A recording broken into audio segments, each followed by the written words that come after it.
Hello friends, मैं हूं मंजू माली और आप सभी का स्वागत है मेरे यूट्यूब चैनल प्रताप स्टडीज़ में।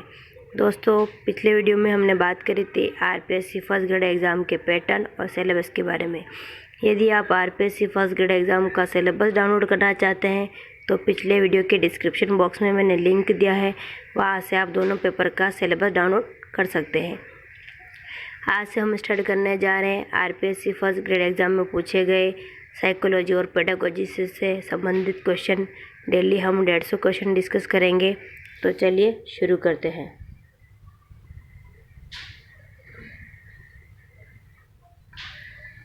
फर्स्ट पेपर हम ले रहे हैं हिस्ट्री का, जो हुआ था 9 जनवरी 2020 को।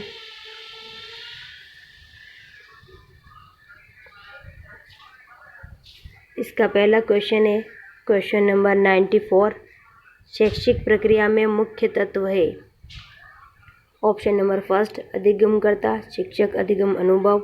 ऑप्शन नंबर 2 है अधिगमकर्ता, शिक्षक, अधिगम प्रक्रिया। ऑप्शन 3 है अधिगमकर्ता, अधिगम अनुभव, अधिगम प्रक्रिया और अधिगम परिस्थितियाँ। ऑप्शन 4 है अधिगमकर्ता, अधिगम अनुभव, शिक्षक, अधिगम प्रक्रिया और अधिगम परिस्थितियाँ। इसका आंसर आएगा ऑप्शन नंबर 4। शैक्षिक प्रक्रिया में अधिगमकर्ता, शिक्षक, अधिगम अनुभव, अधिगम प्रक्रिया और अधिगम परिस्थितियाँ, ये सभी मुख्य तत्व हैं।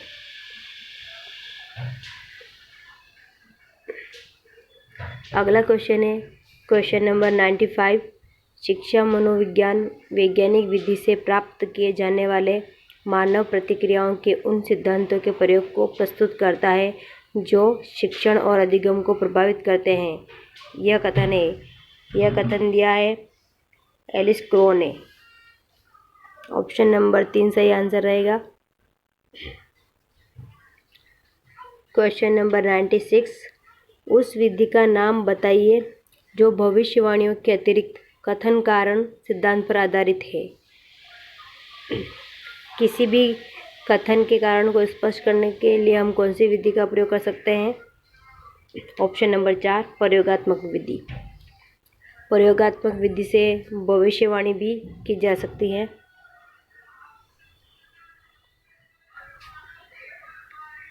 अगला क्वेश्चन है क्वेश्चन नंबर 97। मनोविज्ञान का कौन सा संप्रदाय व्यवहार के विश्लेषण में अवचेतन विचारों, भावनाओं एवं स्मृति पर आधारित है? ऑप्शन फर्स्ट व्यवहारवाद। ऑप्शन सेकंड मनोगतिक। ऑप्शन थर्ड है संरचनावाद। ऑप्शन फोर्थ है सामाजिक सांस्कृतिकवाद।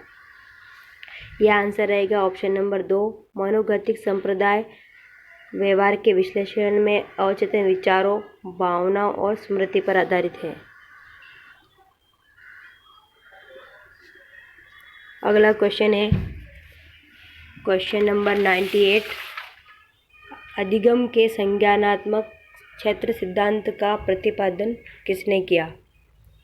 अधिगम के संज्ञानात्मक क्षेत्र सिद्धांत का प्रतिपादन किया है ऑप्शन नंबर 2 कर्ट लेविन ने। Question number 99। किशोरावस्था वह काल है जो बालक और बालिका मानसिक, भावनात्मक, सामाजिक और शारीरिक रूप से बाल्यावस्था से वयस्कता की ओर बढ़ते हैं। यह किसने कहा है? किशोरावस्था की यह परिभाषा दी है ऑप्शन नंबर 3 चर्चिल ने।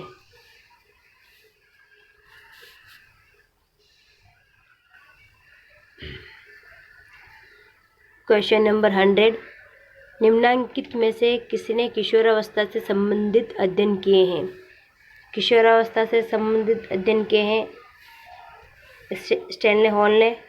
उन्होंने अपनी एक पुस्तक भी लिखी थी एडोलेंस। अगला क्वेश्चन है क्वेश्चन नंबर 101। विकास के संबंध में कौन सा कथन गलत है? ऑप्शन फर्स्ट यह गर्भावस्था से प्रारंभ हो जाता है, बिल्कुल सही। ऑप्शन नंबर 2 है यह परिवर्तनों का प्रगतिशील क्रम है, ये भी सही है। ऑप्शन 3 है यह एक सतत प्रक्रिया है, ये भी सही है। ऑप्शन 4 है यह परिपक्वता तक चलता है। यहाँ गलत कथन पूछा है तो गलत कथन हो गया ऑप्शन नंबर 4, विकास परिपक्वता तक नहीं जीवन पर्यंत चलता है। अगला क्वेश्चन है क्वेश्चन नंबर 102, व्यक्ति अपनी गलतियों से सीखता है, यह कथन अधिगम के किस सिद्धांत पर आधारित है? व्यक्ति अपनी गलतियों से सीखता है, यह कथन प्रयास एवं त्रुटि सिद्धांत पर आधारित है। प्रयास एवं त्रुटि का सिद्धांत थॉर्नडाइक ने दिया था।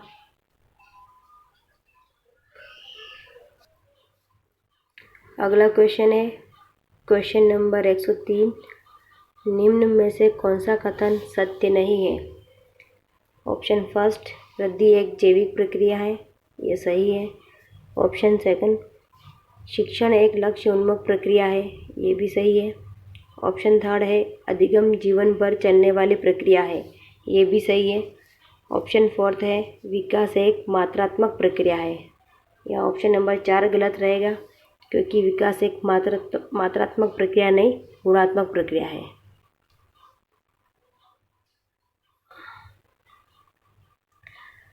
क्वेश्चन नंबर 104, हमारे पाठ स्थूल से प्रारंभ होकर सूक्ष्म में समाप्त होना चाहिए, यह किसने कहा है? यह कथन दिया है स्पेंसर ने। हमारे पाठ स्थूल से प्रारंभ होकर सूक्ष्म में समाप्त होने चाहिए। अगला क्वेश्चन है क्वेश्चन नंबर 105, एक महत्वपूर्ण अधिगम सिद्धांत यह है कि नई अनुक्रिया का सुदृढ़ीकरण किया जाता है। नई अनुक्रिया का सुदृढ़ीकरण यानी नया कुछ सीखना किसके द्वारा हो सकता है? पुनर्बलन द्वारा। ऑप्शन नंबर फर्स्ट सही आंसर रहेगा। अगला क्वेश्चन है, संज्ञानात्मक मनोविज्ञान के प्रतिपादक थे। ये क्वेश्चन बोर्ड ने डिलीट कर दिया था, क्योंकि संज्ञानात्मक मनोविज्ञान का कोई सिद्धांत नहीं है। संज्ञानात्मक विकास है होता है या फिर संज्ञानात्मक क्षेत्र सिद्धांत।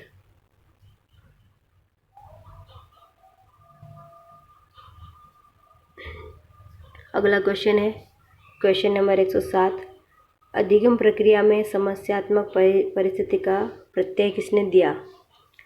अधिगम प्रक्रिया में समस्यात्मक परिस्थिति का प्रत्यय दिया है कोहलर ने। Option number 3।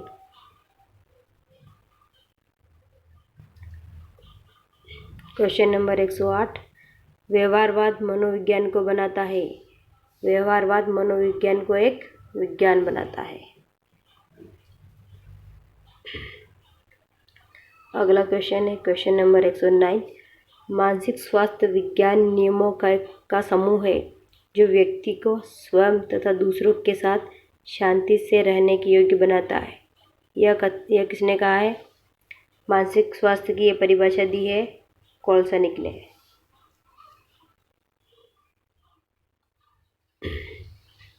अगला क्वेश्चन है क्वेश्चन नंबर 110, व्यक्तित्व एवं सांस्कृतिक प्रतिरूप नामक पुस्तक किसने लिखी? व्यक्तित्व एवं सांस्कृतिक प्रतिरूप पुस्तक लिखी है J.S. प्लांट ने। ऑप्शन नंबर 2 सही आंसर रहेगा।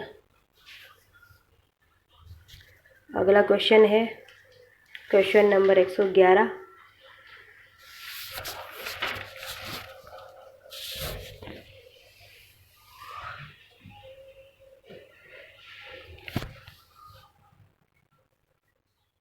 क्वेश्चन नंबर 111, आदतों को किसके माध्यम से अर्जित किया जाता है?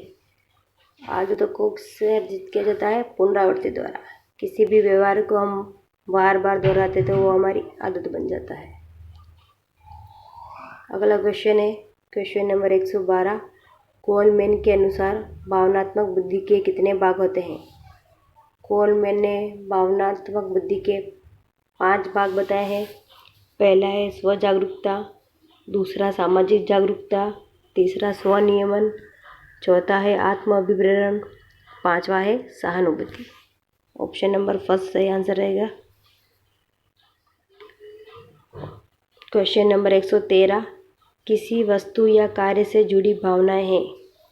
ऑप्शन फर्स्ट व्यक्तित्व के संज्ञानात्मक घटक, ऑप्शन सेकंड है व्यक्तित्व के भावात्मक घटक, ऑप्शन 3 है व्यक्तित्व के क्रियात्मक घटक। ऑप्शन 4 है व्यक्तित्व के सभी घटक। यहाँ भावनाओं की बात की गई है तो भावनाएं व्यक्तित्व के भावात्मक घटक में आएगी। क्वेश्चन नंबर 114, संचार पारस्परिकता के मूड में विचारों और भावनाओं को साझा करता है, यह किसने कहा? संचार की यह परिभाषा दी है ऑप्शन नंबर 3 एडगर डेल ने। क्वेश्चन नंबर 115, शिक्षण के एडवांस ऑर्गेनाइजर मॉडल का विकास किसने किया? एडवांस ऑर्गेनाइजर मॉडल यानी अग्रिम संगठक का सिद्धांत दिया है डेविड पी आशुबल ने।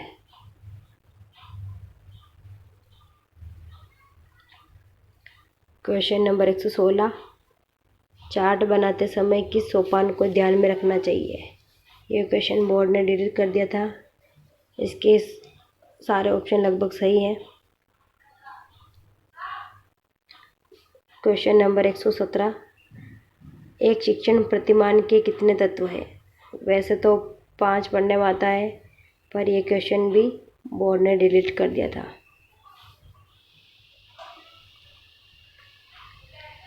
अगला क्वेश्चन है क्वेश्चन नंबर 118, निम्न में से कौन सा संप्रेषण प्रक्रिया के प्रमुख 4 तत्वों में सम्मिलित नहीं है? ऑप्शन फर्स्ट माध्यम, ऑप्शन सेकंड संदेश, ऑप्शन थर्ड है स्रोत, ऑप्शन 4 है भाषा। संप्रेषण के 4 प्रमुख तत्वों में स्रोत, संदेश, माध्यम और प्राप्तकर्ता यानी रिसीवर आता है। संप्रेषण के 4 तत्वों में भाषा सम्मिलित नहीं है।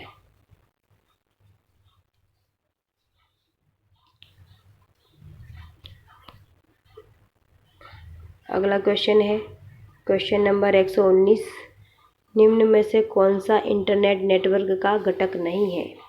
Option first protocol, option second speakers, option third data, option fourth है मॉडेम। इंटरनेट नेटवर्क में प्रोटोकॉल भी आता है, डेटा भी आता है, मॉडेम भी आता है। इंटरनेट प्रोटोकॉल में स्पीकर कोई घटक नहीं होता है। क्वेश्चन नंबर 120, शैक्षिक तकनीकी के मृदु उपागम के जनक थे। शैक्षिक तकनीकी के मृदु उपागम यानी सॉफ्टवेयर अप्रोच के जनक थे ऑप्शन फर्स्ट BF स्किनर।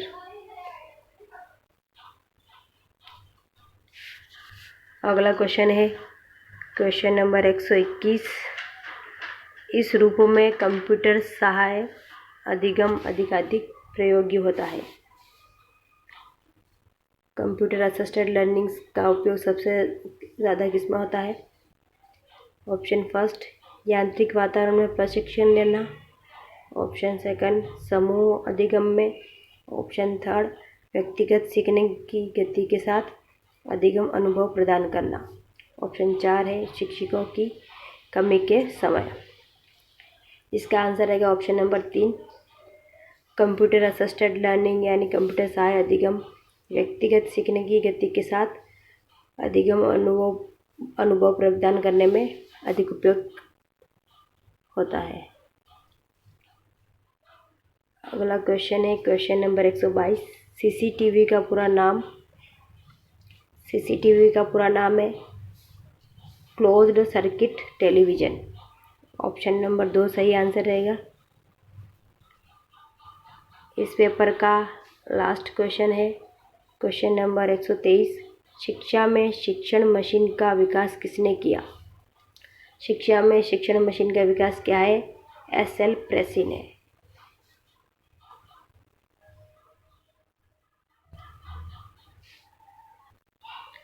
दूसरा पेपर हम ले रहे हैं केमिस्ट्री का, जो हुआ था 11 जनवरी 2020 को। इसमें 92 से 121 तक साइकोलॉजी और पेडागोजी से संबंधित क्वेश्चन पूछे गए थे। इसका पहला क्वेश्चन है क्वेश्चन नंबर 92, निम्नलिखित में से कौन सा अधिगम या सीखने का नियम थॉर्नडाइक द्वारा प्रतिपादित नहीं है? थॉर्नडाइक ने 2 प्रकार के नियम दिए थे, मुख्य नियम और गौण नियम। मुख्य नियमों में उन्होंने अभ्यास का नियम, प्रभाव का नियम और तत्परता का नियम दिया था। गौण नियमों में उन्होंने 5 नियम दिए थे। बहुप्रतिक्रिया का नियम, आंशिक क्रिया का नियम, सादृश्यता का नियम, साहचर्य का नियम और मनोवृत्ति का नियम। यहाँ ऑप्शन नंबर 3 जो है अनुक्रिया का नियम, ना तो मुख्य नियमों में आता है ना गौण नियमों में। अगला क्वेश्चन है क्वेश्चन नंबर 93। निम्नलिखित में से कौन सी बुद्धि की विमा जेपी गिलफोर्ड द्वारा नहीं दी गई है? जेपी गिलफोर्ड ने बुद्धि का त्रिआयामी सिद्धांत दिया था। उन्होंने उसी में अपनी 3 विमाएं बताई थी, संक्रिया, विषय वस्तु और उत्पाद। प्रणाली नाम की कोई विमा नहीं दी थी। Question number 94। निम्नलिखित में से किस मनोवैज्ञानिक ने बहुबुद्धि का सिद्धांत दिया था? बहुबुद्धि का सिद्धांत दिया था एच गार्डनर ने। ऑप्शन नंबर 4 सही रहेगा, एच गार्डनर।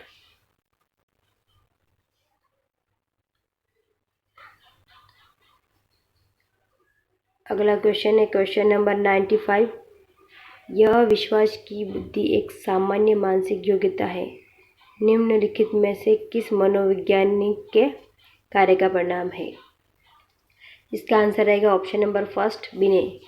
अल्फ्रेड बिने ने अपना एक सिद्धांत दिया था, बुद्धि का एक खंड का सिद्धांत। उसी के आधार पर उन्होंने कहा बुद्धि एक सामान्य मानसिक योग्यता है। अगला क्वेश्चन है क्वेश्चन नंबर 96।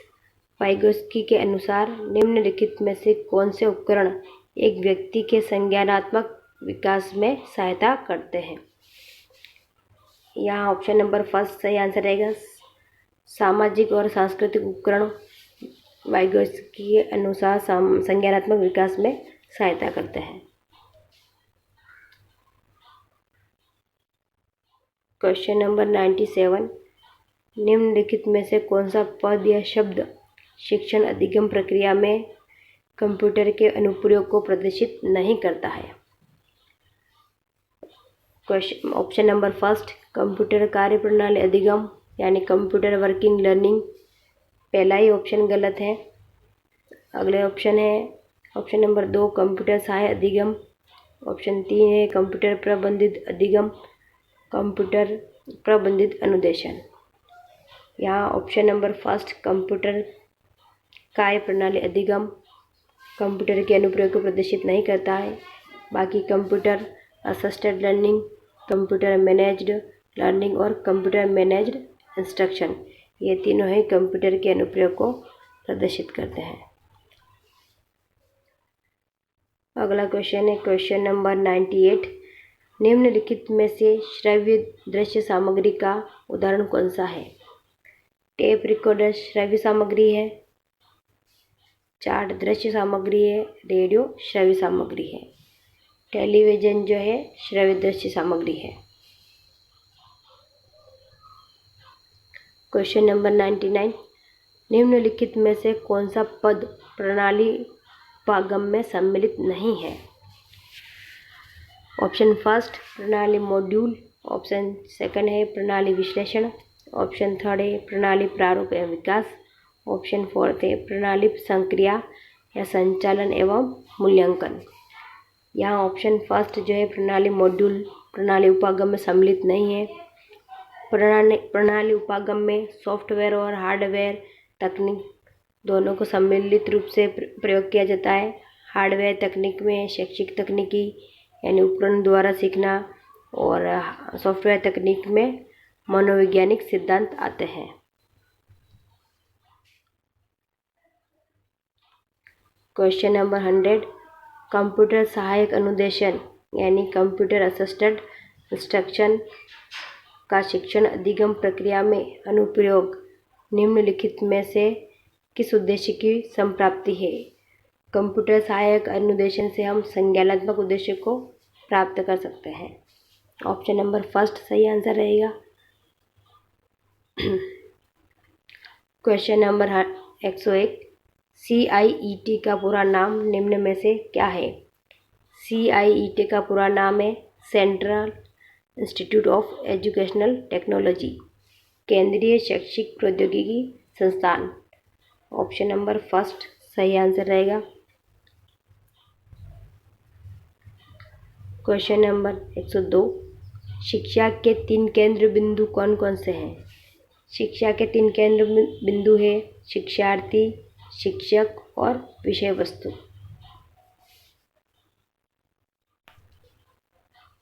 क्वेश्चन नंबर 103, रेखीय अभिक्रमित अनुदेशन निम्नलिखित में से किसके विचारों पर आधारित है? रेखीय अभिक्रमित अनुदेशन स्किनर के क्रिया प्रसूत सिद्धांत पर आधारित है।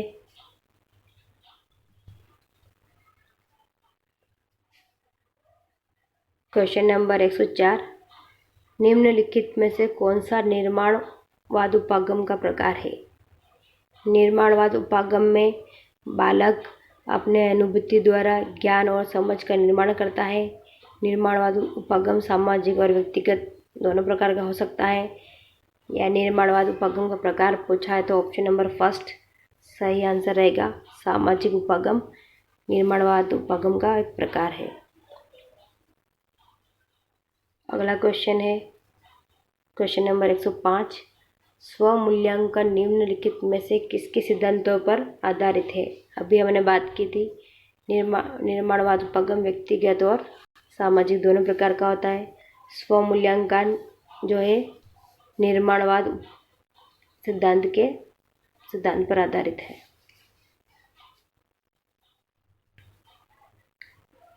क्वेश्चन नंबर 106, भार विहीन अधिगम निम्नलिखित में से किस समिति की रिपोर्ट का नाम है? भार विहीन अधिगम जिसे हम बोझ रहित शिक्षा भी कहते हैं वो यशपाल समिति की रिपोर्ट का नाम है। ऑप्शन नंबर 2 सही रहेगा। भार विहीन अधिगम यशपाल समिति की रिपोर्ट का नाम है।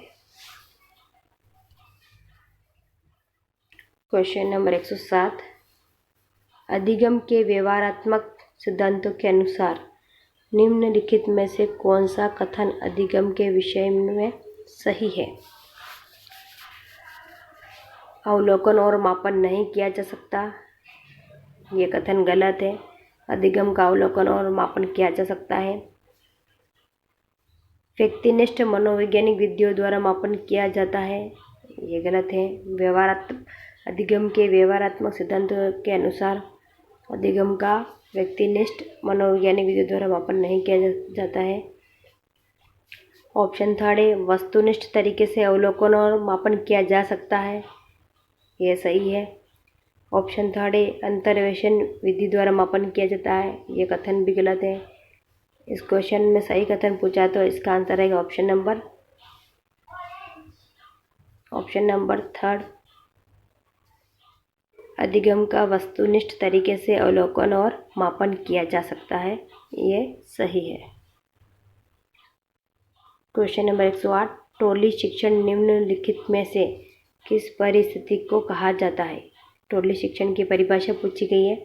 ऑप्शन फर्स्ट, जब 2 या अधिक शिक्षक किसी एक छात्र को पढ़ाते हैं। ऑप्शन 2, जब 2 या अधिक शिक्षक किसी छात्रों के एक समूह को पढ़ाते हैं।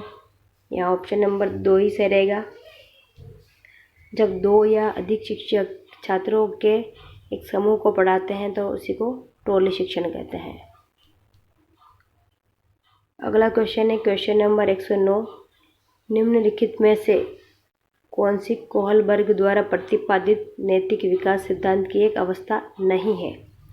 कोहलबर्ग ने अपने नैतिक सिद्धांत में 3 अवस्थाएं दी थी, पूर्व परंपरागत, परंपरागत और पश्चिम परंपरागत। गैर परंपरागत नाम की उन्होंने कोई अवस्था नहीं बताई थी।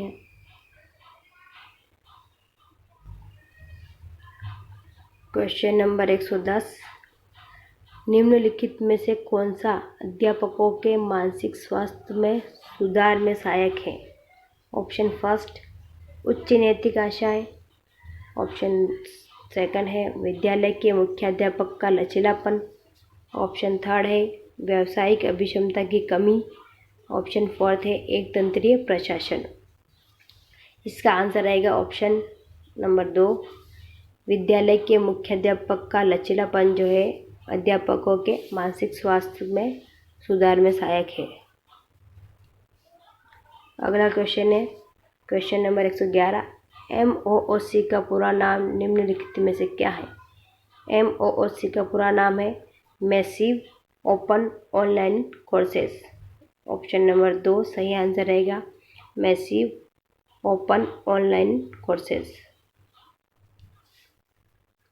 Question number 112। सृजनात्मकता एक प्रकार का चिंतन है।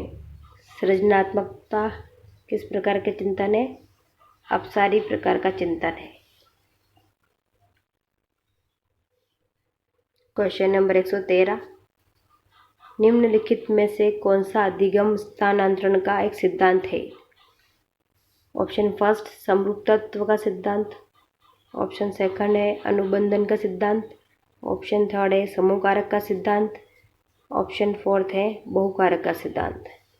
अधिगम स्थानांतरण का सिद्धांत यहाँ रहेगा ऑप्शन नंबर फर्स्ट समरूप तत्व का सिद्धांत अधिगम स्थानांतरण का सिद्धांत है। अनुबंधन का सिद्धांत व्यवहार का सिद्धांत है। समूह कारक का सिद्धांत और बहुकारक सिद्धांत दोनों बुद्धि के सिद्धांत है। Question number 114। निम्नलिखित में से कौन सा एक रक्षा युक्ति का प्रकार नहीं है? शोधन या उद्धृतीकरण एक रक्षा युक्ति होती है, पश्चिगमन भी होता है, क्षतिपूर्ति भी एक रक्षा युक्ति का प्रकार है, जबकि समायोजन कोई रक्षा युक्ति का प्रकार नहीं होता है। ऑप्शन नंबर 3 सही आंसर रहेगा।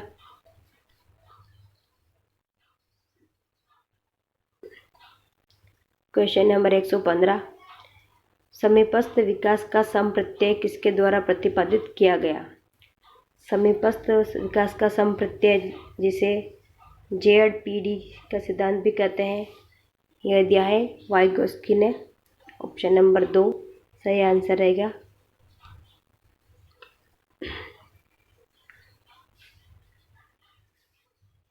Question number 116। सहकारी अधिगम व्यूह रचनाओं के विकास पर निम्नलिखित में से किस अधिगम सिद्धांत ने बल दिया? सहकारी अधिगम व्यूह रचनाओं मतलब समूह में सीखना, निर्मितिवाद ने इस पर बल दिया। निर्मितिवाद का सिद्धांत जेरोम ब्रूनर ने दिया था।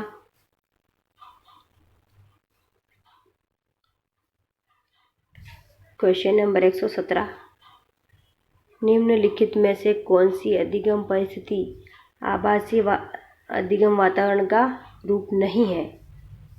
ऑप्शन नंबर फर्स्ट ई अधिगम, ऑप्शन सेकंड विचारात्मक या विवेचनात्मक अधिगम, ऑप्शन थर्ड है ऑनलाइन अधिगम, ऑप्शन 4 है मिश्रित अधिगम।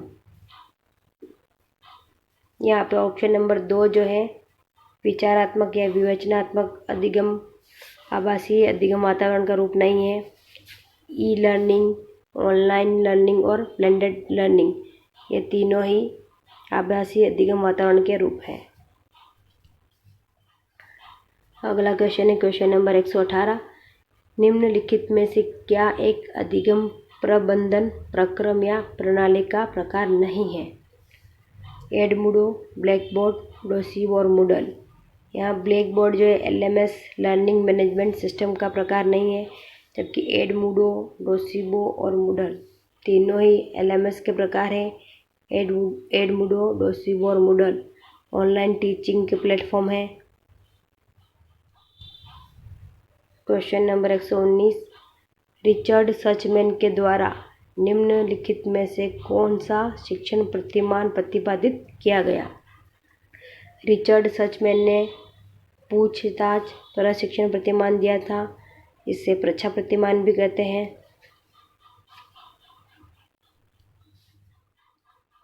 Question number 120। निम्नलिखित में से क्या एक अशाब्दिक संप्रेषण का प्रकार है? मौखिक संप्रेषण ये शाब्दिक है, लिखित संप्रेषण भी शाब्दिक है, टेलीफोन द्वारा संप्रेषण भी शाब्दिक है। संकेतात्मक कूट भाषा द्वारा संप्रेषण अशाब्दिक संप्रेषण का प्रकार है। ऑप्शन नंबर 3 सही आंसर रहेगा। क्वेश्चन नंबर 121, निम्नलिखित में से कौन सी संप्रेषण की एक अमुद्रित सामग्री नहीं है? अमुद्रित सामग्री नहीं है यानी मुद्रित सामग्री के बारे में पूछा गया है। टेलीफोन अमुद्रित है, कंप्यूटर भी अमुद्रित सामग्री है और वीडियो भी अमुद्रित सामग्री है। समाचार पत्र मुद्रित सामग्री है। ऑप्शन नंबर 4 सही आंसर रहेगा। ये इस पेपर का लास्ट क्वेश्चन था। अगला पेपर हम ले रहे हैं, तीसरा पेपर हम ले रहे हैं गणित का, जो हुआ था 12 जनवरी 2020 को। इसमें 91 से 120 तक पेडागोजी से संबंधित क्वेश्चन पूछे गए थे। पहला क्वेश्चन है क्वेश्चन नंबर 91, निम्नांकित में से कौन सा सूचना एवं संप्रेषण प्रौद्योगिकी का उदाहरण है? Option first e governance, option second है ई बैंकिंग, ऑप्शन थर्ड है ईमेल, ऑप्शन फोर्थ है सभी। सूचना एवं संप्रेषण प्रौद्योगिकी यानी आईसीटी में ई गवर्नेंस, ईमेल और ई बैंकिंग ये सभी आईसीटी के उदाहरण हैं। क्वेश्चन नंबर 92, शिक्षण का तात्पर्य है अधिगम की दशा को व्यवस्थित करना जो कि अधिगमकर्ता की बाह्यता से संबंधित है। शिक्षण को इस तरह किसने परिभाषित किया? शिक्षण की ये परिभाषा दी है रॉबर्ट एम गेने ने। ऑप्शन नंबर फर्स्ट सही आंसर रहेगा। अगला क्वेश्चन है क्वेश्चन नंबर 93, अभिक्रमित अनुदेशन किसके अधिगम सिद्धांत का एक अनुप्रयोग है? इससे पहले भी पूछा गया था रेखीय अभिक्रमित अनुदेशन के बारे में। अभिक्रमित अनुदेशन स्किनर के क्रिया प्रसूत सिद्धांत पर आधारित है।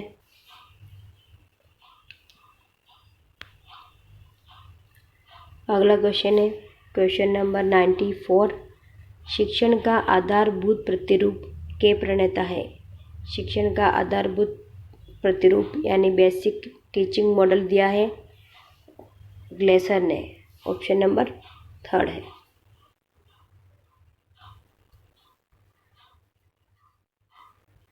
अगला क्वेश्चन है question number 95, frames of mind the theory of multiple intelligences पुस्तक के रचयिता है?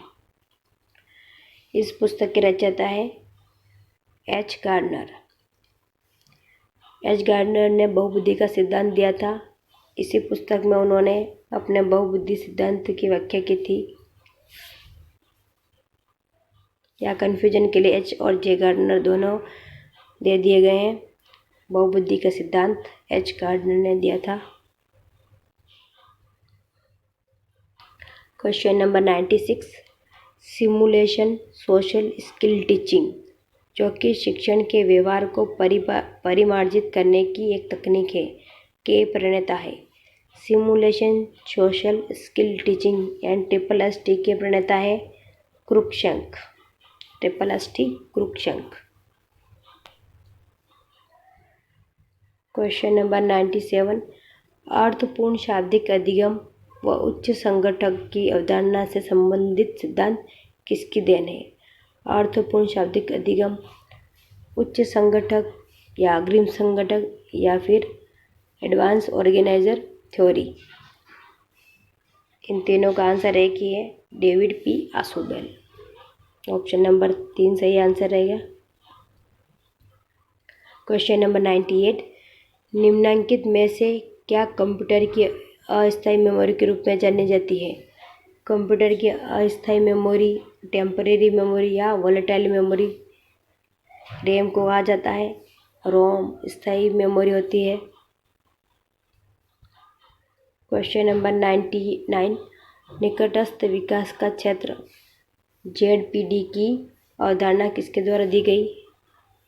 पिछले पेपर में एक क्वेश्चन पूछा गया था। ZPD की अवधारणा दी गई है वाइगोत्स्की द्वारा। क्वेश्चन नंबर 100, निम्नलिखित में से कौन सा युग्म असंगत है? ऑप्शन फर्स्ट, जीन पियाजे संज्ञानात्मक रचनावाद से संबंधित है। बिल्कुल सही। चे ब्रेन्सफोर्ड एंकर्ड अनुदेशन से संबंधित है, ये भी सही है। एंकर्ड अनुदेशन यानी तकनीक के द्वारा सीखना ही एंकर्ड अनुदेशन कहलाता है। बी.एफ. स्किनर व्यवहारवाद से संबंधित है, ये भी सही है।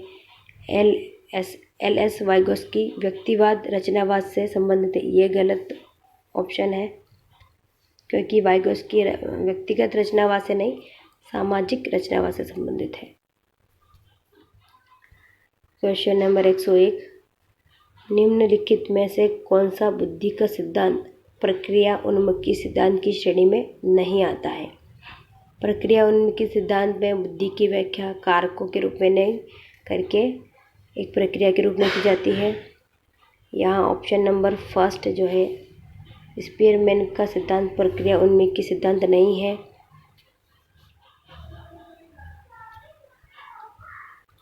क्वेश्चन नंबर 102, किसी भी व्यवहार के विलोपन के प्रति प्रतिरोध की मात्रा अधिक किस प्रकार के पुनर्बलन में होती है? प्रतिरोध की अधिक मात्रा विच्छिन्न पुनर्बलन और आंशिक पुनर्बलन दोनों में होती है। यहाँ ऑप्शन नंबर 4 सही रहेगा, 2 व 3, विच्छिन्न पुनर्बलन और आंशिक पुनर्बलन। क्वेश्चन नंबर 103, कंप्यूटर में उपयोग किए जाने वाले उपकरण कहलाते हैं। कंप्यूटर में वैसा देखा जाए तो सारे ही कंप्यूटर में उपयोग किए जाने वाले उपकरण हैं। यदि हम इस इंग्लिश में ट्रांसलेशन देखते हैं तो फिजिकल इंस्ट्रूमेंट यानी भौतिक उपकरण के बारे में पूछा गया है। भौतिक उपकरण क्या होते हैं? फिजिकल इंस्ट्रूमेंट होते हैं हार्डवेयर।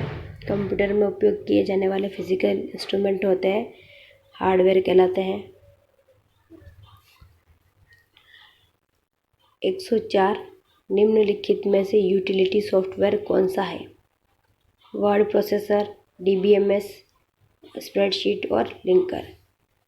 ऑप्शन नंबर 4 लिंकर जो है यूटिलिटी सॉफ्टवेयर का उदाहरण है। क्वेश्चन नंबर 105, नैतिक विकास का सिद्धांत निम्न में से किसके द्वारा दिया गया था? जीन पियाजे, थॉर्नडाइक, कोहलबर्ग और ऑप्शन नंबर 4 1 और 3 दोनों। या जीन पियाजे और कोहलबर्ग दोनों ने नैतिक विकास का सिद्धांत दिया था, इसलिए यहाँ ऑप्शन नंबर 4 सही रहेगा, 1 व 3 दोनों। अगला क्वेश्चन है क्वेश्चन नंबर 106, निम्नलिखित में से कौन से मनोवैज्ञानिक संवेगात्मक बुद्धि की अवधारणा से संबंधित है? Option first Peter Salovey, option second John Mayer, option third है डेनियल गोलमैन, ऑप्शन फोर्थ है उपयुक्त सभी। पीटर सेलोवे और जॉन मेयर ने सबसे पहले संवेगात्मक बुद्धि के बारे में बात की थी। डेनियल गोलमैन ने संवेगात्मक बुद्धि को प्रसिद्धि दिलाई थी, इसलिए इसका आंसर रहेगा ऑप्शन नंबर 4 उपयुक्त सभी। Peter Salovey, John Mayer, Daniel Goleman ये सभी संवेगात्मक बुद्धि की अवधारणा से संबंधित है। क्वेश्चन नंबर 107, निम्न में से कौन सा विकल्प सूचना प्रौद्योगिकी में जीविकोपार्जन या आजीविका के लिए उपलब्ध है? यह क्वेश्चन बोर्ड ने डिलीट कर दिया था।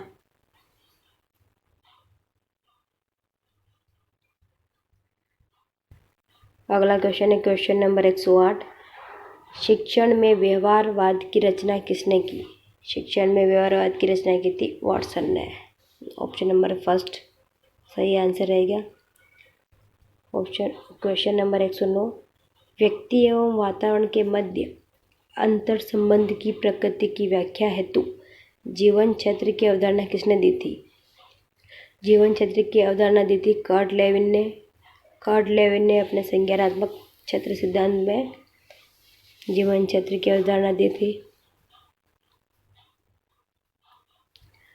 अगला क्वेश्चन है क्वेश्चन नंबर 110, निम्नलिखित में से किस मनोवैज्ञानिक ने इस बात पर जोर दिया कि कुसमायोजन में अचेतन मन महत्वपूर्ण भूमिका अदा करता है?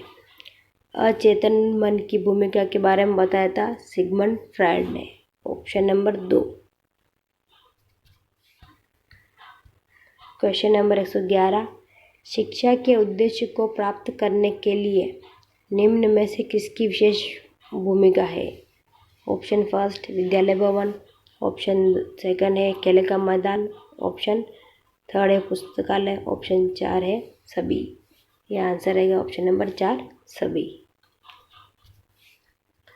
क्वेश्चन नंबर 112, संज्ञानात्मक विकास की कौन सी अवस्था अमूर्त चिंतन एवं तर्कना के उद्भव के रूप में विशिष्टीकृत होती है? अमूर्त चिंतन के बारे में पूछा गया तो अमूर्त चिंतन औपचारिक संक्रियात्मक अवस्था से संबंधित होता है। अगला क्वेश्चन है क्वेश्चन नंबर 113, विकास की किस अवस्था में पहचान बनाम भूमिका संवृत्ति की विशेषता घटित होती है? इसका आंसर रहेगा किशोरावस्था में पहचान बनाम भूमिका संवृत्ति होती है। विकास की ऐसी अवस्थाएं एरिक्सन ने दी थी, कुल 8 अवस्थाएं दी थी। क्वेश्चन नंबर 114, किसी भी विद्यार्थी को अधिगम और समस्या समाधान हेतु दी जाने वाली सहायता कहलाती है? विद्यार्थी को समस्या समाधान हेतु दी जाने वाली सहायता कहलाती है स्कैफोल्डिंग। ऑप्शन नंबर 2 सही आंसर रहेगा। क्वेश्चन नंबर 115, निम्नलिखित में से कौन सा युग्म सही रूप से युग्मित है? ऑप्शन फर्स्ट मूल्य निरूपण संज्ञानात्मक क्षेत्र से संबंधित है, ये गलत है। परिचालन या प्रस्थान भावात्मक परिक्षेत्र से, ये भी गलत है। अनुप्रयोग मनोगत्यात्मक परिक्षेत्र से संबंधित है, ये भी सही गलत है।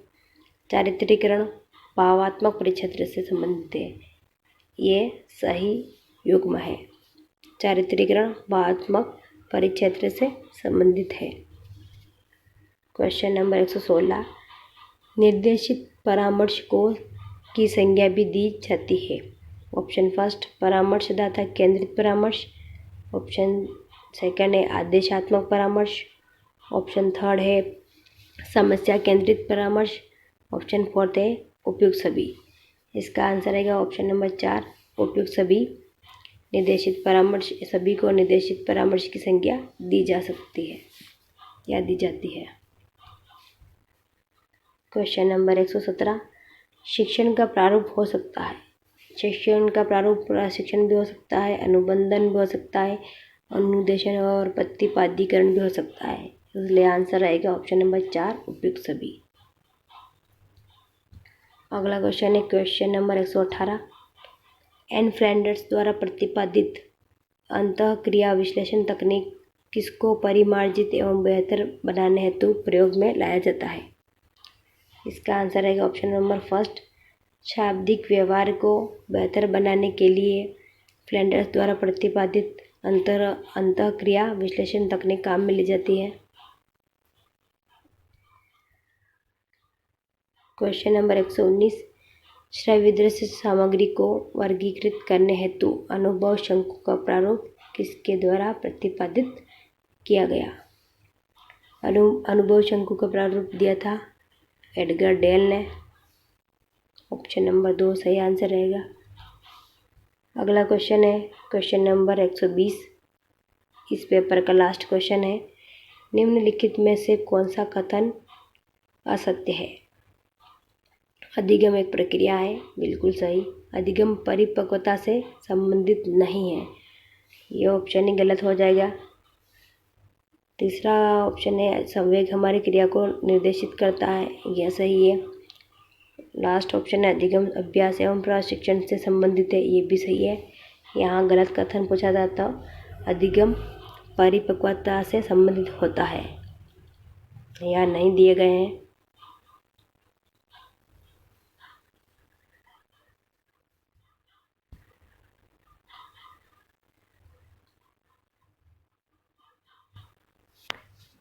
अगला पेपर हम ले रहे हैं फिजिक्स का, जो हुआ था 8 जनवरी 2020 को। इसका पहला क्वेश्चन है क्वेश्चन नंबर 94, विकास के विभिन्न पक्ष हैं।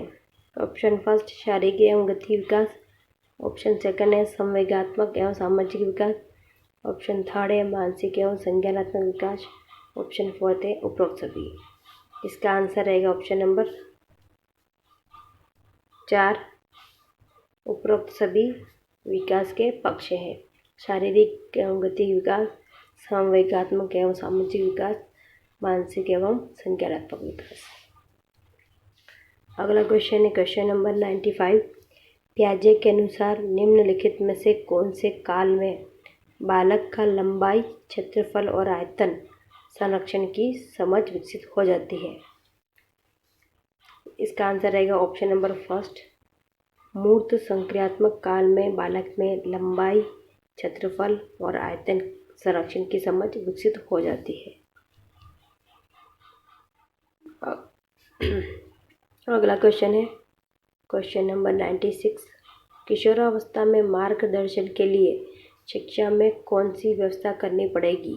ऑप्शन फर्स्ट यौन शिक्षा, ऑप्शन सेकंड है व्यवसायिक शिक्षा, ऑप्शन थर्ड है मानवता या मूल्यों की शिक्षा, ऑप्शन फोर्थ है उपरोक्त सभी।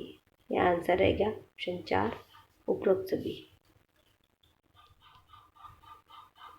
Question number 97। किशोरावस्था में संवेगात्मक विकास हेतु अध्यापक की भूमिका होनी चाहिए। अध्यापक की भूमिका कैसी होनी चाहिए? सहयोगात्मक होनी चाहिए।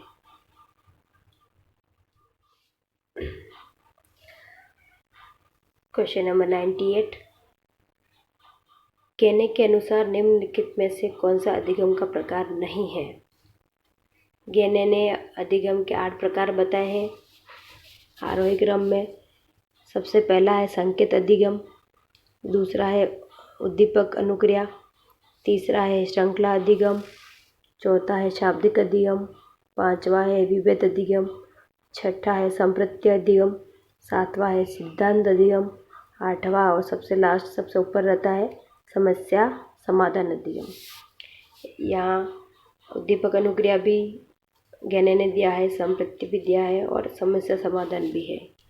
अन्वेषण प्रकार का कोई अधिगम गेने ने नहीं दिया था। Question number 99। अधिगम के प्रयास एवं त्रुटि सिद्धांत में निम्नलिखित में से कौन सा सिद्धांत सम्मिलित नहीं है?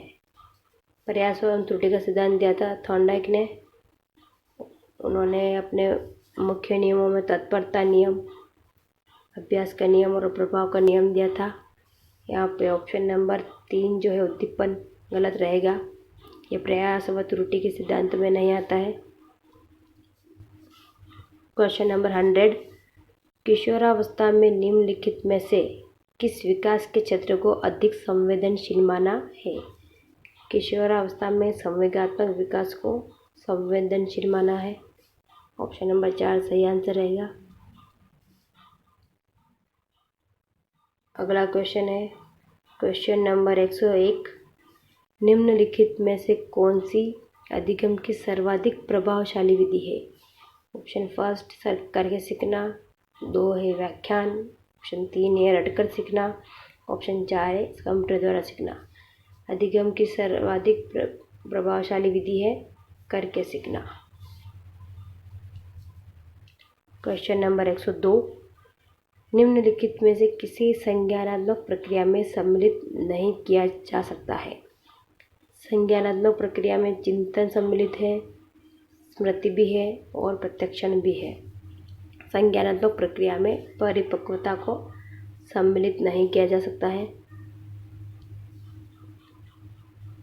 Question number 103। निम्न में से किसे सीखना की श्रेणी में नहीं रख सकते? ऑप्शन फर्स्ट अभ्यास के कारण व्यवहार में होने वाला परिवर्तन सीखना है।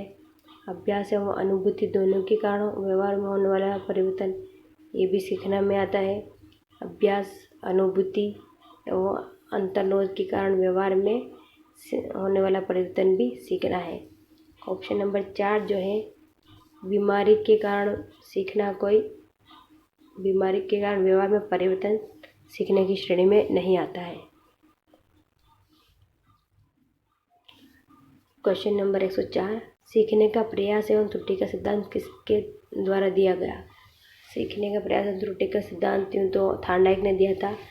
ये क्वेश्चन बोर्ड ने डिलीट कर दिया था क्योंकि इंग्लिश में ट्रांसलेशन में इसका क्वेश्चन अलग है। इसमें सामाजिक अधिगम सिद्धांत के बारे में पूछा, जबकि यहाँ प्रयास एवं त्रुटि के बारे में, इसलिए क्वेश्चन बोर्ड ने डिलीट कर दिया था। क्वेश्चन नंबर 105, निम्नलिखित में से किसी संज्ञानात्मक प्रक्रिया की विशेषताओं में सम्मिलित नहीं किया जा सकता है।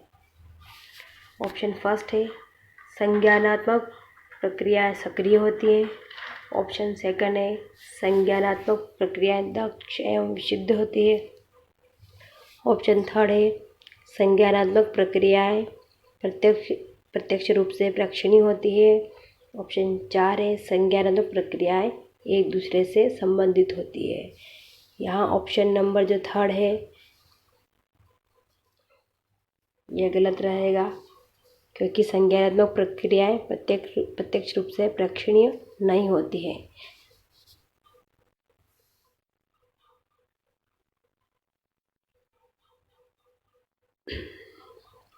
अगला क्वेश्चन है क्वेश्चन नंबर 106, व्यवहारवाद के अनुसार निम्नलिखित में से कौन सा कथन असत्य है।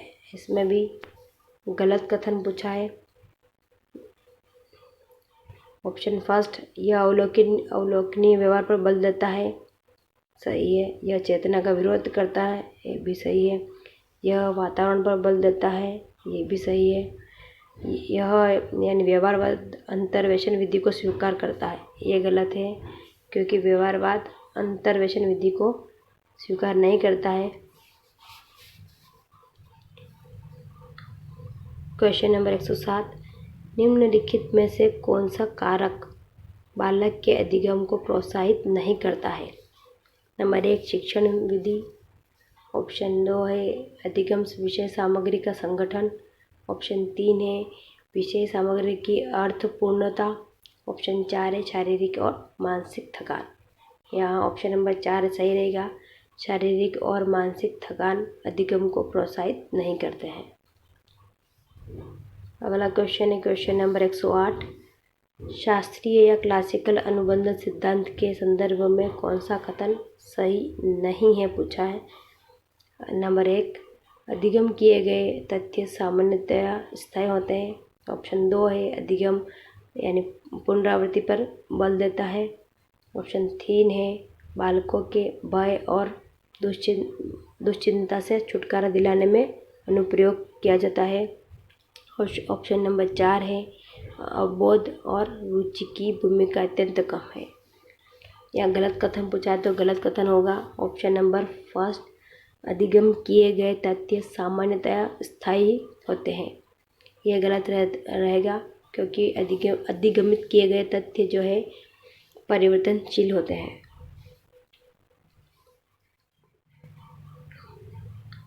क्वेश्चन नंबर 109, संज्ञानात्मक विकास का सिद्धांत किसने दिया था। संज्ञानात्मक विकास का सिद्धांत दिया था जीन पियाजे ने। क्वेश्चन नंबर 110, अधिगम को सकारात्मक रूप से प्रभावित करने वाला कारक है। अधिगम को सकारात्मक रूप से प्रभावित करने वाला कारक है अधिगम परिस्थितियाँ। अनुत्तीर्ण हो जाने का भय, सहपाठियों से प्रतियोगिता और माता पिता की ओर से दबाव, ये तीनों ही नकारात्मक है। क्वेश्चन नंबर 111, कोहलबर्ग के अनुसार व्यक्ति का वह स्तर जिसमें उसके दूसरों के प्रति मूल्य, विश्वास, देखभाल और वफादार होना उसके नैतिक निर्णयों पर आधारित होते हैं, वह है। इसका आंसर रहेगा ऑप्शन नंबर 3, परंपरागत अवस्था में व्यक्ति दूसरों के बारे में सोचने लगता है। क्वेश्चन नंबर 112, शिक्षण के विज्ञान प्रच्छा प्रतिमान का विकास किसने किया। शिक्षण के विज्ञान प्रच्छा प्रतिमान का विकास किया था ऑप्शन नंबर फर्स्ट, जोसेफ जे सकबाब ने। विज्ञान प्रच्छा प्रतिमान को वैज्ञानिक प्रच्छा प्रतिमान भी कहते हैं। रिचर्ड सचमैन ने प्रच्छा प्रतिमान दिया था।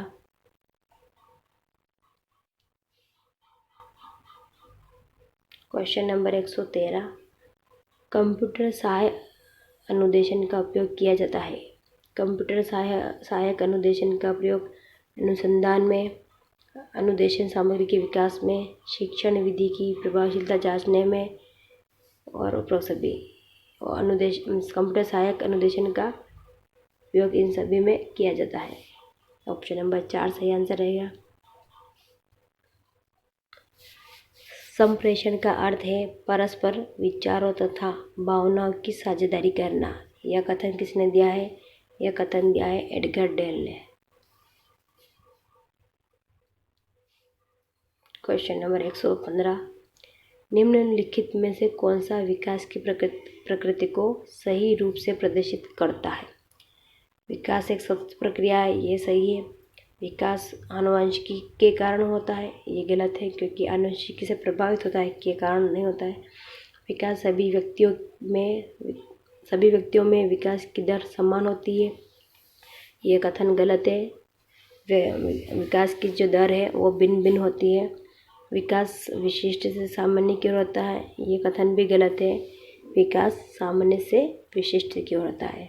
यहाँ सही कथन पूछा है तो सही कथन होगा विकास एक सतत प्रक्रिया है। ऑप्शन नंबर फर्स्ट सही आंसर रहेगा। क्वेश्चन नंबर 116, निम्न में से कौन सी विशेषता किशोरावस्था की नहीं है? इनमें से कौन सी किशोरावस्था की विशेषता नहीं है? नंबर 1 तीव्र शारीरिक विकास एवं परिवर्तन। नंबर 2 भावनात्मक प्रवृत्तियों का उच्च होना। नंबर 3 विपरीत लिंग की ओर आकर्षण। नंबर 4 है समायोजन। यह आंसर रहेगा ऑप्शन नंबर 4 समायोजन किशोरावस्था की विशेषताओं में नहीं आता है। क्वेश्चन नंबर 117, किशोर स्वयं के लिए एक समस्या होता है, यह कथन दिया है। किशोर स्वयं के लिए एक समस्या होता है, यह कहा है हरलोक ने। ऑप्शन नंबर 4 सही आंसर रहेगा। क्वेश्चन नंबर 118, अनुकूलित अनुक्रिया उद्दीपकों की अनुक्रिया द्वारा व्यवहार का स्वचालन है, जिसमें उद्दीपन पहले अनुक्रिया के साथ होती है किंतु अंत में वह स्वयं उद्दीपन बन जाती है। सीखने का यह सिद्धांत किसने दिया था? अनुकूलित अनुक्रिया का सिद्धांत दिया था ऑप्शन नंबर 3 पावलोव ने। अनुकूलित अनुक्रिया या क्लासिकल थ्योरी।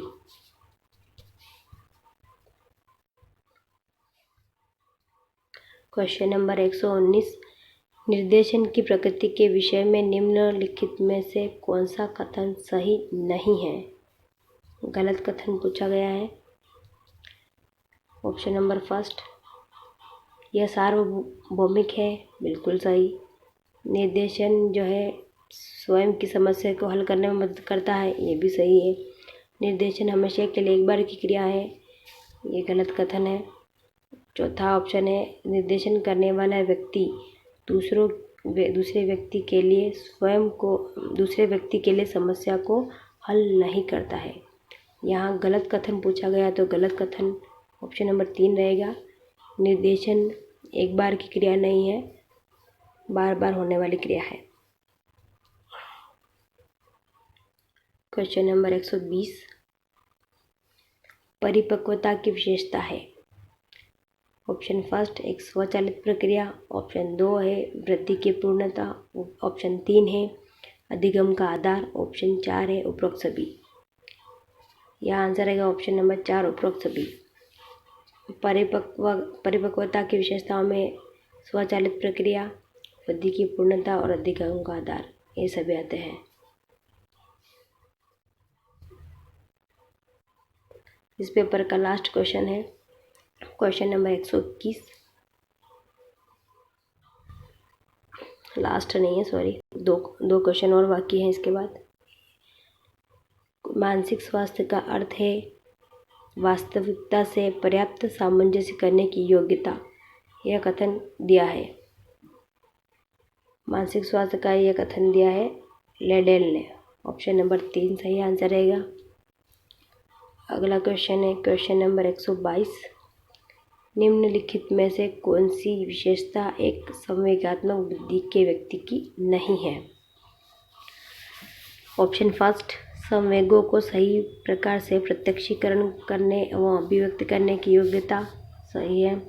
ऑप्शन 2 है बुद्धि के अनुसार विभेदीकरण करने की योग्यता, ये ऑप्शन गलत लग रहा है। ऑप्शन 3 है अपने और दूसरों के संवेगों को समझना, ये भी सही है। दूसरों के संवेगों और भावनाओं को उपयुक्त तरह से विभेदीकरण करना, ये भी सही है। यहाँ गलत कथन पूछा है, संवेगात्मक बुद्धि की विशेषता कौन सी नहीं है। ऑप्शन नंबर 2 बुद्धि के अनुसार विभेदीकरण की योग्यता।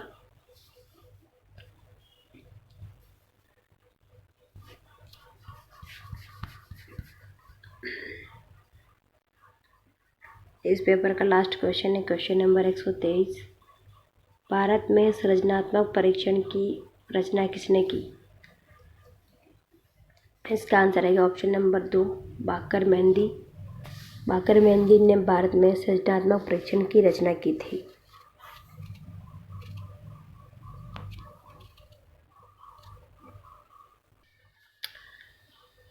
इस वीडियो का लास्ट पेपर हम ले रहे हैं 5वां पेपर बायोलॉजी का,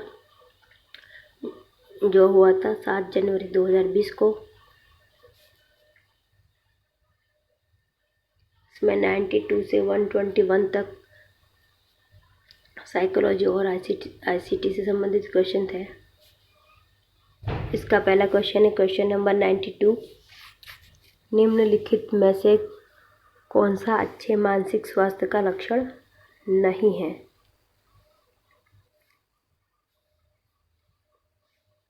ऑप्शन फर्स्ट अनुकूलन क्षमता। ऑप्शन सेकंड है उत्साह।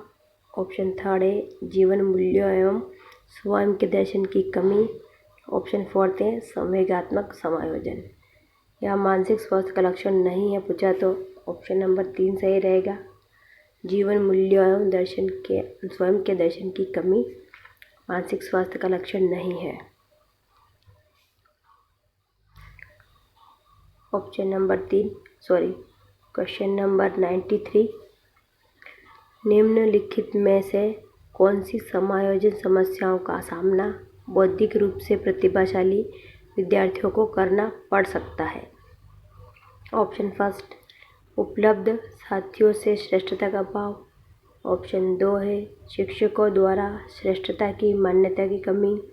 ऑप्शन 3 है माता पिता द्वारा श्रेष्ठता की मान्यता की कमी। ऑप्शन 4 है सभी विकल्प सही है। यह आंसर रहेगा ऑप्शन नंबर 4 सभी विकल्प सही है। उपलब्ध साथियों से श्रेष्ठता का भाव, शिक्षकों और माता पिता द्वारा श्रेष्ठता की मान्यता की कमी, इन सभी समस्याओं का सामना प्रतिभाशाली विद्यार्थी को करना पड़ सकता है। Question number 94। प्याजे के अनुसार संज्ञानात्मक कार्यविधि की 2 मुख्य विशेषताएं हैं। प्याजे के अनुसार संज्ञानात्मक कार्यविधि की 2 मुख्य विशेषताएं हैं संगठन एवं अनुकूलन। ऑप्शन नंबर फर्स्ट सही आंसर रहेगा। Question number 95। निम्न में से कौन सा शिक्षा मनोविज्ञान का कार्य नहीं है। नंबर 1 अधिगमकर्ता को जानना। नंबर 2 विषय वस्तुओं का चयन एवं संगठन करना। ऑप्शन नंबर 3 सीखने की प्रवृत्तियों के लिए सलाह देना। ऑप्शन नंबर 4 असामान्य मनोविज्ञान वाले व्यक्तियों को समझना। यहाँ गलत कथन पूछा तो गलत होगा। असामान्य मनोविज्ञान वाले व्यक्तियों को समझना शिक्षा मनोविज्ञान का कार्य नहीं है। Question number 96। शैक्षिक प्रक्रिया में मुख्य घटक है। ऑप्शन फर्स्ट अधिगमकर्ता और शिक्षक। ऑप्शन सेकंड है अधिगम अनुभव, अधिगम प्रक्रिया और अधिगम वातावरण। ऑप्शन थर्ड है 1 व 2 दोनों। ऑप्शन 4 है इनमें से कोई नहीं। इसका आंसर रहेगा ऑप्शन नंबर 3 1 व दोनों। शैक्षिक प्रक्रिया में अधिगमकर्ता, शिक्षक, अधिगम अनुभव, अधिगम प्रक्रिया और अधिगम वातावरण ये सभी मुख्य घटक हैं। अगला क्वेश्चन है क्वेश्चन नंबर 97। निम्न में से कौन सा कारक शारीरिक विकास को प्रभावित नहीं करता है। ऑप्शन 1 है शारीरिक कमी का होना या न होना। 2 है सकारात्मक या नकारात्मक पुनर्बलन। 3 है बच्चे के जन्म के उपरांत प्राप्त पोषण। 4 है सामान्य और असामान्य प्रसव। यहाँ ऑप्शन नंबर 2 सही रहेगा।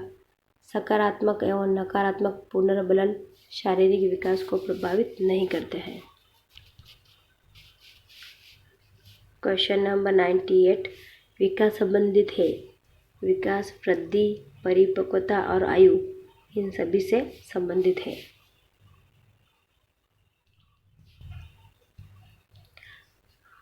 अगला क्वेश्चन है क्वेश्चन नंबर 99 निम्न में से कौन सा पियाजे के अनुसार नैतिक विकास का स्तर नहीं है। पियाजे के सिद्धांत के अनुसार नैतिक अधिकार नैतिक विकास का स्तर नहीं है। नैतिक यथार्थवाद, समानता और सापेक्षवाद तीनों नैतिक विकास के स्तर हैं। क्वेश्चन नंबर 100 इनमें से कौन सा कथन सत्य नहीं है। गलत कथन पूछा है।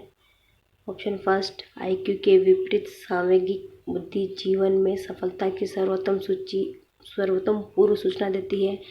बिल्कुल सही। ऑप्शन 2 है सांवेगिक बुद्धि एक इकाईगत क्षमता संबंधित परंतु मान बुद्धि से स्वतंत्र नहीं है। ऑप्शन 3 है मेयर स्केल सांवेगिक बुद्धि को मापने का उपकरण है। ये सही है। ऑप्शन 4 है समयक्यों के दौरान हमेशा शारीरिक परिवर्तन भी साथ में होते हैं। इस क्वेश्चन में गलत कथन पूछा तो गलत कथन होगा ऑप्शन नंबर 2। सांवेगिक बुद्धि एक इकाईगत क्षमता होती है जबकि यहाँ नहीं दिया गया है। क्वेश्चन नंबर 101 निम्नलिखित में से कौन सा अधिगम का उदाहरण नहीं है। अधिगम सिद्धांत का उदाहरण नहीं है। ये क्वेश्चन बोर्ड ने डिलीट कर दिया था क्योंकि यहाँ ये सभी अधिगम सिद्धांत के उदाहरण हैं। क्वेश्चन नंबर 102 अधिगम की विशेषता क्या है। अधिगम की विशेषता अधिगम व्यवहार में परिवर्तन है। बिल्कुल सही। अधिगम जीवन पर्यंत प्रक्रिया है। ये भी सही है। अधिगम उद्देश्यपूर्ण और लक्ष्य केंद्रित होता है। ये भी सही है। इसलिए ऑप्शन नंबर 4 सही रहेगा। सभी विकल्प सही है। अगला क्वेश्चन है क्वेश्चन नंबर 103 थार्नडाइक के अनुसार इनमें से कौन सा अधिगम का गौण नियम है। अभ्यास और तत्परता का नियम मुख्य नियम है। मनोवृत्ति का नियम जो है थार्नडाइक ने गौण नियमों में दिया था। क्वेश्चन नंबर 104 किशोरावस्था में सामाजिक विकास की विशेषता है।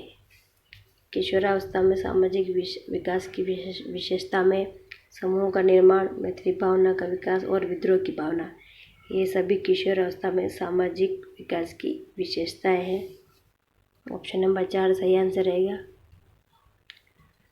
अगला क्वेश्चन है क्वेश्चन नंबर 105 निम्न में से कौन सा कथन असत्य है। शिक्षा मनोविज्ञान शिक्षा संबंधी व्यापक दृष्टिकोण प्रदान नहीं करता है। पहला ही कथन गलत है क्योंकि शिक्षा मनोविज्ञान शिक्षा संबंधी व्यापक दृष्टिकोण प्रदान करता है। ऑप्शन 2 है शिक्षा मनोविज्ञान व्यक्तिगत विभिन्नताओं को ध्यान रखना सिखाता है। बिल्कुल सही। ऑप्शन 3 है शिक्षा मनोविज्ञान अध्यापकों को मापन की विधियों से परिचित कराता है। ये भी सही है। शिक्षा मनोविज्ञान श्रेष्ठ शिक्षण विधियों की जानकारी देता है। ये भी सही है। यहाँ ऑप्शन नंबर फर्स्ट जो है गलत कथन रहेगा। अगला क्वेश्चन है क्वेश्चन नंबर 106 निम्न में से कौन प्रणाली उपागम का सोपान है। ऑप्शन फर्स्ट प्रणाली विश्लेषण, ऑप्शन सेकंड है प्रणाली संरचना एवं विकास, ऑप्शन 3 है प्रणाली संचालन एवं मूल्यांकन, ऑप्शन 4 है सभी विकल्प सही हैं। यहाँ पर प्रणाली विश्लेषण, प्रणाली संरचना एवं विकास, प्रणाली संचालन एवं मूल्यांकन सभी प्रणाली उपागम के सोपान है। अगला क्वेश्चन है क्वेश्चन नंबर 107 इनमें से कौन सा कथन सत्य नहीं है? इसमें भी गलत कथन पूछा है। कोमल उपागम यानी सॉफ्टवेयर अप्रोच का संबंध निवेश, निर्गत तथा प्रक्रिया तीनों से होता है, यह सही है। दृश्य श्रव्य सामग्री कठोर उपागम के उदाहरण है, ये भी सही है। ऑप्शन 3 है, श्रव्य दृश्य सामग्री अधिगम अंतरण की संभावना कम कर देते हैं, ये गलत है। ऑप्शन नंबर 3 गलत कथन रहेगा, क्योंकि दृश्य श्रव्य सामग्री अधिगम अंतरण की संभावना कम नहीं बढ़ा देते हैं। दृश्य श्रव्य सामग्री से शिक्षण जो है प्रभावशाली बनता है। क्वेश्चन नंबर 108, कंप्यूटर सह अनुदेशन के लिए किन विशेषज्ञों की आवश्यकता होती है? कंप्यूटर असिस्टेड इंस्ट्रक्शन के लिए प्रोग्रामर, कंप्यूटर इंजीनियर और सिस्टम ऑपरेटर, तीनों की आवश्यकता होती है। प्रोग्रामर, कंप्यूटर अभियंता और प्रणाली प्रचालक। ऑप्शन नंबर 4 सही आंसर रहेगा। अगला क्वेश्चन है क्वेश्चन नंबर 109, इनमें से कौन सा कथन सत्य है? ऑप्शन फर्स्ट, हर्बर्ट का शिक्षण प्रतिमान चिंतन स्तर का है, ये गलत है। मॉरिसन का शिक्षण प्रतिमान बोध स्तर का है, ये सही है। हंट का शिक्षण प्रतिमान स्मृति स्तर का है, ये भी गलत है। यहाँ ऑप्शन नंबर 2 सही रहेगा। मॉरिसन का शिक्षण प्रतिमान बोध स्तर का होता है। हर्बर्ट का शिक्षण प्रतिमान जो है चिंतन स्तर का न होकर स्मृति स्तर का होता है, और हंट का शिक्षण प्रतिमान चिंतन स्तर का होता है, न कि स्मृति स्तर का। क्वेश्चन नंबर 110, निम्न में से कौन सी शिक्षण की उच्च प्रविधि नहीं है? शिक्षण की उच्च प्रविधि यानी हायर टेक्निक कौन सी नहीं है यहाँ पे? ऑप्शन फर्स्ट, प्रश्नीकरण, 2 है वाद विवाद, 3 है सम्मेलन, ऑप्शन 4 है कार्यशाला। प्रश्नीकरण जो है शिक्षण की उच्च प्रविधि यानी हायर टेक्निक में नहीं आता है। अगला क्वेश्चन है क्वेश्चन नंबर 111, दूरदर्शन का प्रयोग निम्नलिखित रूपों में किया जा सकता है। ऑप्शन फर्स्ट, निर्देशात्मक दूरदर्शन। ऑप्शन सेकंड है बंद परिपथ दूरदर्शन। ऑप्शन थर्ड है उपग्रह निर्देशन दूरदर्शन प्रयोग। ऑप्शन 4 है सभी विकल्प सही हैं। यह आंसर आएगा ऑप्शन 4 सभी विकल्प सही है। निर्देशात्मक दूरदर्शन, बंद परिपथ दूरदर्शन और उपग्रह निर्देशन दूरदर्शन, इन सभी रूपों में दूरदर्शन का प्रयोग किया जाता है। क्वेश्चन नंबर 112, भारत में शैक्षिक दूरदर्शन प्रारंभ हुआ। भारत में शैक्षिक दूरदर्शन का प्रारंभ हुआ था अक्टूबर 1961 में। ऑप्शन नंबर फर्स्ट सही आंसर रहेगा। अगला क्वेश्चन है क्वेश्चन नंबर 113, निम्न में से कौन सा कथन असत्य है? इसमें भी गलत कथन पूछा है। अधिगमकर्ता का स्वास्थ्य अधिगम प्रक्रिया को प्रभावित करता है, बिल्कुल सही। अधिगम में उपलब्धि अभिप्रेरणा की कोई भूमिका नहीं है, यही गलत कथन रहेगा, क्योंकि अधिगम में उपलब्धि अभिप्रेरणा की मुख्य भूमिका रहती है। विषय वस्तु की प्रकृति अधिगम प्रक्रिया को प्रभावित करती है, ये भी सही है। ऑप्शन नंबर 2 गलत कथन रहेगा। क्वेश्चन नंबर 114, ब्रूनर के अनुसार संज्ञानात्मक विकास में सम्मिलित हैं। ब्रूनर ने संज्ञानात्मक विकास में की 3 अवस्थाएं दी थी। इनएक्टिव जिसे बोलते हैं इनएक्टिव, दूसरी है आइकॉनिक, तीसरी है सिंबॉलिक।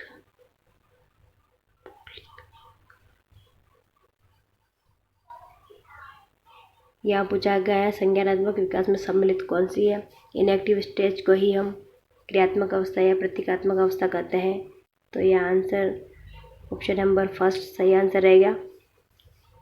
इसका क्रम पूछा जाता है कई बार, तो इनएक्टिव सबसे पहले है, फिर आइकॉनिक और तीसरा है सिंबॉलिक। क्वेश्चन नंबर 115, मैकडूगल के अनुसार निम्न में से सही जोड़ा कौन सा है? पलायन, फर्स्ट है पलायन हवस, ऑप्शन सेकंड है जिज्ञासा प्रेम। ऑप्शन थर्ड है हास्य मनोरंजन। ऑप्शन फोर्थ है निर्माण बुक। यहाँ सही आंसर रहेगा मूल प्रवृत्ति हास्य का संवेग होता है मनोरंजन। ऑप्शन नंबर थर्ड सही आंसर रहेगा। पलायन का होता है भय। जिज्ञासा का होता है आश्चर्य। क्वेश्चन नंबर 116, निम्नलिखित में से क्या लेविन के क्षेत्र सिद्धांत से संबंधित है? कूट लेविन ने संज्ञानात्मक क्षेत्र का सिद्धांत दिया था, जिसमें उन्होंने जीवन स्पेस या जीवन क्षेत्र, वेक्टर बैलेंस और टोपोलॉजी, इन सभी घटकों के बारे में बात की थी। इसका आंसर रहेगा ऑप्शन नंबर 4, जीवन स्पेस, वेक्टर बैलेंस और टोपोलॉजी। ये सभी लेविन के क्षेत्र सिद्धांत से संबंधित है। क्वेश्चन नंबर 117, निम्न में से कौन सा अच्छे मानसिक स्वास्थ्य का लक्षण नहीं है? ऑप्शन फर्स्ट, संतुलित, एकीकृत और सामंजस्यपूर्ण विकास। ऑप्शन 2 है नियमित दिनचर्या। ऑप्शन 3 है वास्तविकता की अस्वीकृति। ऑप्शन 4 है आत्म मूल्यांकन की क्षमता। यहाँ अच्छे मानसिक स्वास्थ्य का लक्षण नहीं है पूछा, तो ऑप्शन नंबर 3 सही रहेगा, वास्तविकता की अस्वीकृति। क्वेश्चन नंबर 118, अनुकूलन की प्रक्रिया में सम्मिलित होता है। अनुकूलन की प्रक्रिया में आत्मसातकरण और समाविष्टीकरण सम्मिलित होता है। क्वेश्चन नंबर 119, संवेग की विशेषता है। संवेगों की व्यापकता, विचार प्रक्रिया का कार्य न करना, संवेगों की अस्थिरता और सभी विकल्प सही है। यहाँ ऑप्शन नंबर 4 सही आंसर रहेगा, संवेगों की व्यापकता, विचार प्रक्रिया का कार्य न करना और संवेगों की अस्थिरता, ये सभी संवेग की विशेषताएं हैं। क्वेश्चन नंबर 120, निश्चित तथा पूर्व कथनीय प्रतिरूप का सिद्धांत संबंधित है। अभिप्रेरणा, अधिगम, वृद्धि एवं विकास, सभी विकल्प सही है। इसका आंसर रहेगा ऑप्शन नंबर 3, वृद्धि एवं विकास एक निश्चित मॉडल का फॉलो करते हैं।